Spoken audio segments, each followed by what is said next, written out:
Alright guys, so in this tutorial I'm gonna show you how you can watch free movies on MovieBox. So in this video I'll show you how you can watch free movies but not on MovieBox, because MovieBox is an illegal website which runs without any permissions or anything. It's not legal, but I'm gonna show you legal ways on how you can watch movies.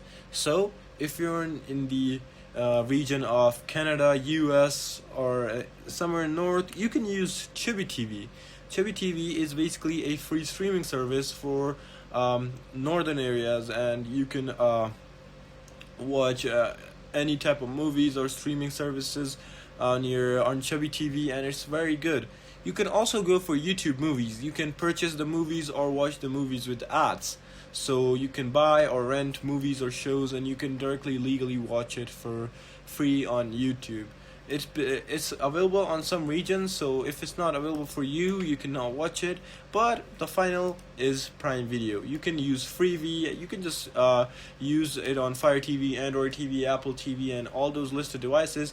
You can download it on mobile devices, streaming, smart TVs, Amazon Firefly TVs, and it's basically a free streaming service. You can watch thousands of hit movies, shows, and Freevee originals. So yeah, that's pretty much it. I hope this really helped you out. I'll see you soon next one.